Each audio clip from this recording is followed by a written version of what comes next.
Good evening, Carl from Recording Studio Oxford.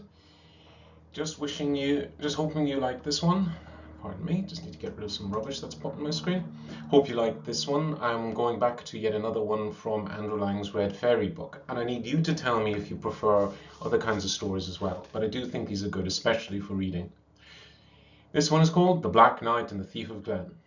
In times of yore there was a king and a queen in the south of Ireland who had 3 sons, all beautiful children, but the queen, their mother, sickened unto death when they were yet very young, which caused great grief throughout the court, particularly to the king, her husband, who could in no wise be comforted. Seeing that death was drawing near to her, she called to the king to her and spoke as follows: I am now going to leave you, and as you are young and in your prime, of course after my death you will marry again.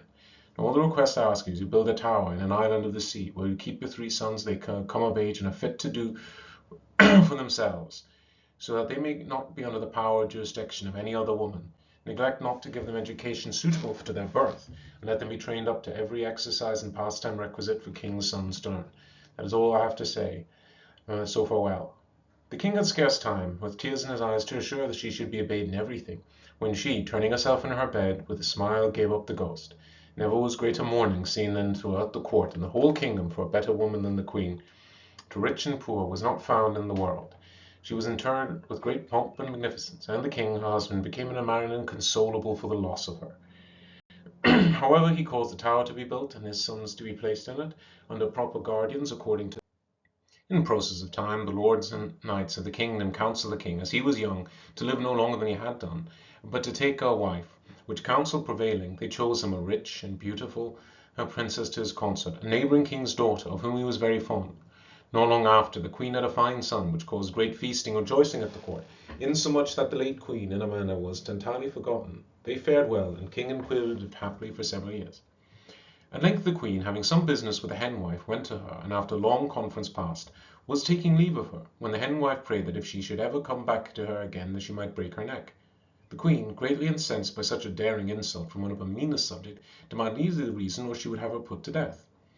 It was worth your while, madam, said the henwife, to pay me well for it. The reason I prayed on you concerns you much.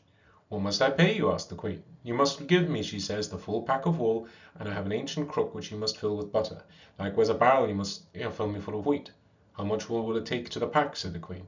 I'll take 7 herds of sheep, said she, and their increase for 7 years.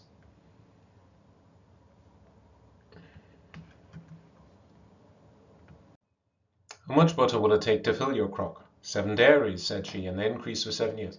And how much to fill the barrel you have? It'll take the increase of 7 barrels of wheat for 7 years. This is a great quantity, said the queen, but for the reason it must be extraordinary, and before I want it, I will give you all you demand. Well, said the henwife, it is because you are so foolish that you did not observe or find out these affairs that are so dangerous and so hurtful to yourself and your child. What is that? said the queen. Why, said she, the king your husband has 3 fine sons he had by the late queen, whom he keeps shut up in a tower until they come of age, intending to divide the kingdom between them, and let your son push his fortune. Now, if you don't find some means of getting rid of them, your child, and perhaps you, will be left desolate in the end. And what would you advise me to do? said she. I'm wholly at a loss in what manner to act this affair.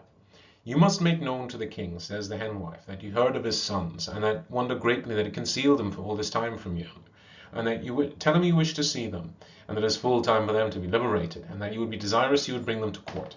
The king will then do so, and there will be a great feast prepared on that account, and also diversions of every sort to amuse the people. And in these sports, said she, ask the king's sons to play a game of cards with you, and they will not refuse. Now, said the henwife, you must make a bargain, that if you win, they must do whatever you command them, and if they win, then you must do whatever they command you to do. This bargain must be made before the assembly, and here's a pack of cards, says she, that I'm thinking you will not lose by. The queen immediately took the cards, and, after returning the henwife her thanks for her kind instructions, went back to the palace, where she was quite uneasy until she got speaking to the king in regard of his children. At last she broke it off to him in a very polite and engaging manner, so that he could see no muster or design in it. He readily consented to all to her desire, and his sons were sent for in the tower, who gladly came to the court, rejoicing that they were free from such confinement. They were all very handsome, Carl, and very expert in all arts and exercises, so that they gained great love and esteem of all that had seen them. The queen, more jealous with them than ever, thought it an age until all the feasting and rejoicing was over, that she might get making her proposal, depending greatly on the power of the henwife's cards. At length this royal assembly began to sport and play at all kinds of diversions, and the queen very cunningly challenged the three princes to play at cards with her, making bargain with them as she had been instructed. They accepted the challenge, and the eldest son and she played the first game, which she won, and the second son played, and she won that game likewise, and the third son and she then played the last game, and he won it, which sorely grieved her that she had not him in her power as well as the rest, being by far the handsomest and most beloved of all three. However, everyone was anxious to hear the queen's commands in regard to the two princes, not thinking that she had any ill design in her head against them. Whether it was the henwife instructed her, or whether it was from her own knowledge, I cannot tell, but she gave out they must go and bring the knight of the Glen's wild steed of bells, or they should lose their heads. The young princes were the least concerned, not knowing what they had to do, but the whole court was amazed at her demand, knowing full well it was impossible for them to ever get the steed, as all that ever sought him perished in the attempt. However, they could not retract the bargain, and the youngest prince was desired to tell what demand he had on the queen, as he had won his game. My brothers, says he, are now going to travel, and as I understand it is a perilous journey, wherein they know not what road to take or what may happen to them. I am resolved, therefore, not to stay there, but to go with them, let what will betide, and a request and command, according to my bargain, that the queen shall stand on the highest tower of the palace until we come back, or find that we are certainly dead, with nothing but a sheaf of corn for our food and cold water for our drink, if it should be for 7 years or longer. Be careful what you wish for, hey, Carl? All things now being fixed, the three princes departed the court in search of the knight of the Glen's palace, and travelling along the road they came up with a man who was a little lame and seemed to be somewhat advanced in years. They soon fell into discourse, and the youngest of the princes asked the stranger his name, what was the reason he so remarkable a black cap they saw on him. I am called, said he, the thief of Sloan, and sometimes the black thief, from my cap and my clothes. And so telling the prince of most of his adventures, he asked him again where they were bound for, what they were about. The prince, willing to gratify his request, told them of their affairs from the beginning to the end. And now, says he, we are travelling, and do not know whether we are bound on the right road or not.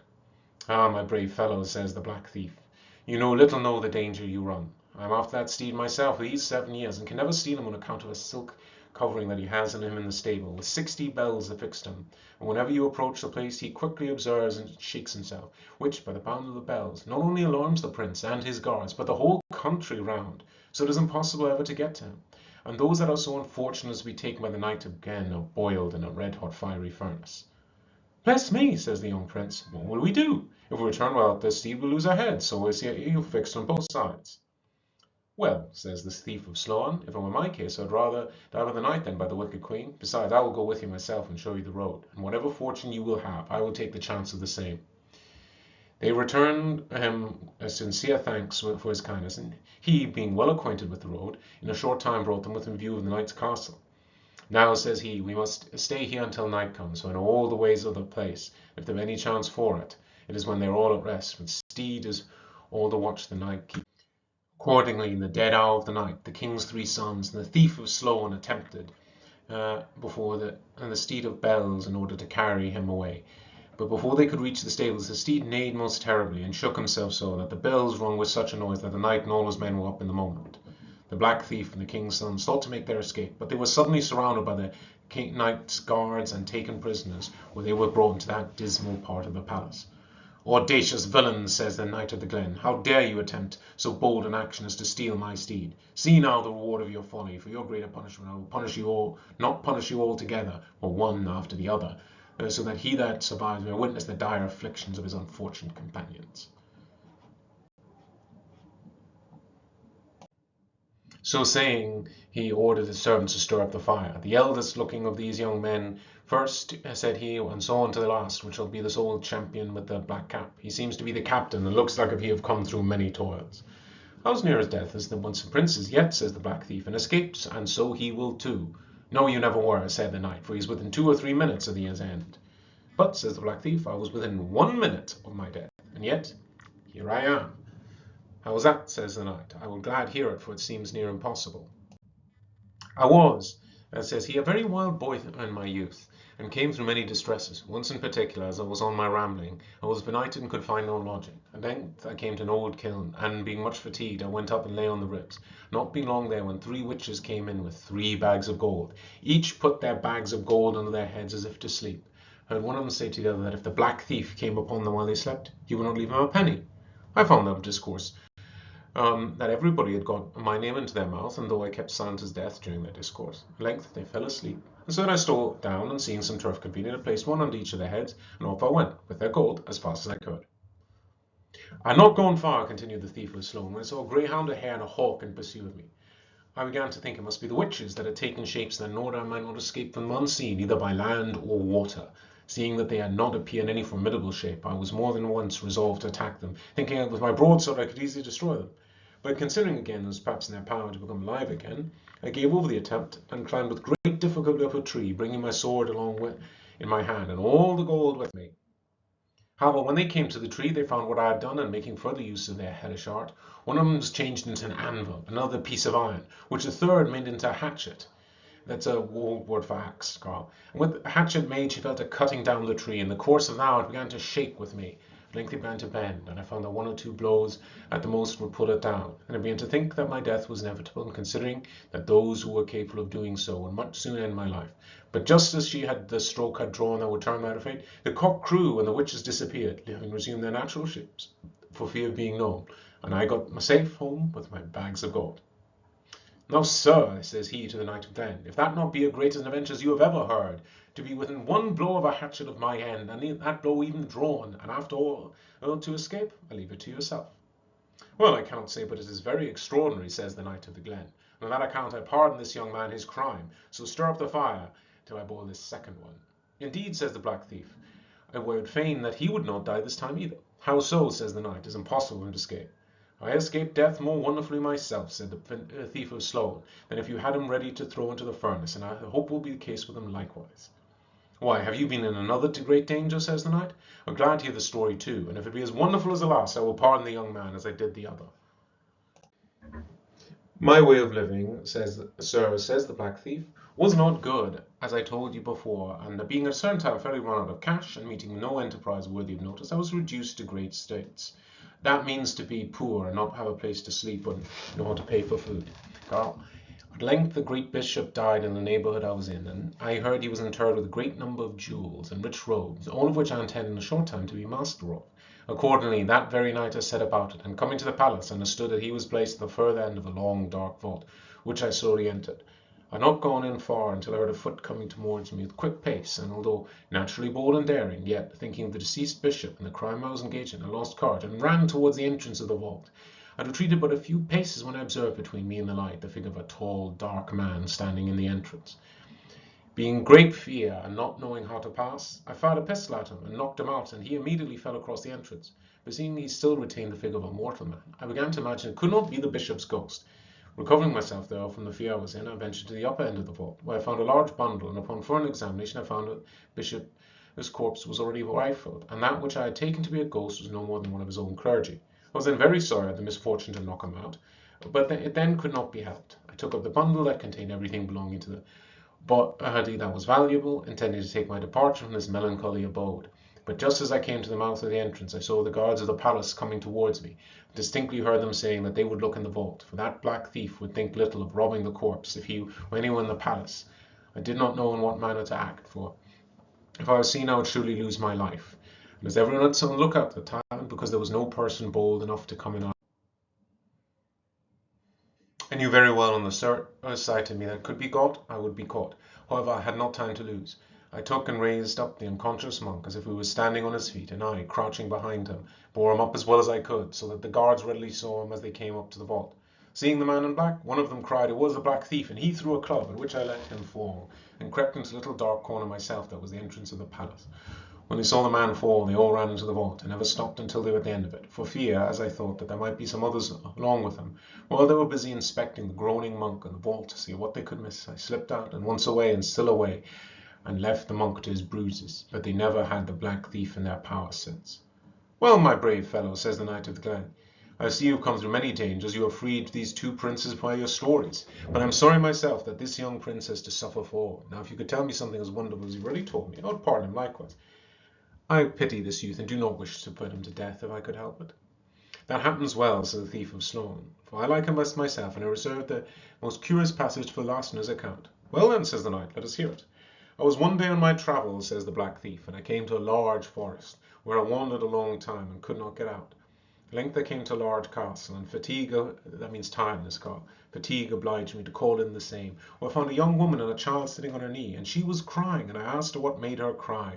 And when the lord of the castle was, for I wondered greatly that I saw no stir of servants or any persons about the place. "It is well for you," says the young woman, "that the lord of this castle is not at home, for he is a monstrous giant with one eye in his forehead. He brought me this child," says she. "I do not know where he got it, and he ordered me to make it into a pie, and I cannot help crying at the command." I told her that if she knew of any place convenient that I could leave the child safely, I would do it. She told me a house a distance off where I would get a woman who would take care of the child. "What will I do in regard to the pie?" "I'll bring you one wild pig out of the forest, which you may dress as if it were the child, and that if the giant doubts anything about it, you may know where to turn it over at the first, and when he sees, he will be fully satisfied that the pie is made of child." She agreed to the scheme I proposed, and by her direction I soon had it at the house she told me of, and I brought her the little pig in the place of it. She then made ready the pie, and after eating and drinking heartily myself, I was just taking my leave of the young woman when I observed the giant coming through the castle gates. "Bless me," said she, "what will you do now?" "Run away and lie down among the bodies as in his room, showing me the place, and strip off your clothes that he may not know you from the rest if he has occasion to go that way." I took her advice and laid myself down among the rest, as it dead, to see how he would behave. The first thing I heard him was calling for his pie. When she set it down before me, he swore it smelled like swine's flesh, but she immediately convinced him of the contrary. The pie only served to sharpen his appetite, and heard him sharpening his knife and saying he must have a collop or two, for he was not near satisfied. Well, what was my terror when I heard the giant groping among the bodies? However, when he had eaten all, he began to drink hot liquors in great abundance. So that in a short time he could not hold up his head, but threw himself into a large creel made for the purpose, and fell fast asleep. And when I heard him snoring, I was up. However, I took to my heels, but I soon found he was in pursuit of me, and having an enchanted ring he threw at me, and I found my big toe remained fastened to it. The giant then called to the ring where it was, and to my great surprise it made him answer on my foot, and he, guided by the same, made a leap at me, which I had good luck to observe, but fortunately escaped the danger. However, I found my running was no use in saving me, as long as I had the ring on my foot, so I took off my sword and cut off the toe as it was fastened on, threw both into a large fish pond that was convenient. The giant called again to the ring, by which the power of enchantment always made answer, but he, not knowing what I had done, imagined it was still in some part of me, and a violent leap to seize me, when he went into the pond over head and ears, and was drowned. "Now, Sir Knight," says the thief of Sloan, "you see what dangers I have come through and always escaped, but indeed I am lame for my want of toe ever since."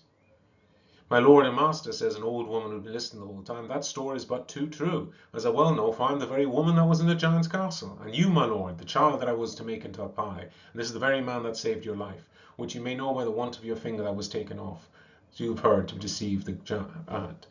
The Knight of the Glen, greatly surprised by what he had heard the old woman tell, knowing he wanted his finger from his childhood, began to understand the story was true enough. "And what is this my deliverer?" says he. "O brave fellow, not only pardon you, but keep with myself while you live, where you shall feast like princes and have every attendance that I have myself." They all thanked their knees, and the black thief told them the reason they attempted to steal the steed of bells, the necessity they were under going home. "Well," says the Knight of Glen, "if that be the case, I bestow on you my steed, rather than this brave fellow should die, that so you may go where you please. Only remember to call and see me betimes, that way we know each other well." Uh,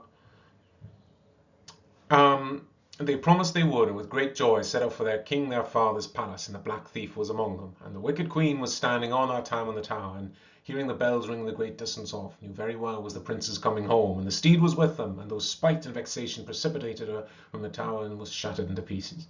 The three princes lived happy and well during their father's reign, and always keeping the black thief along them, but how they did after their old king's death is not known.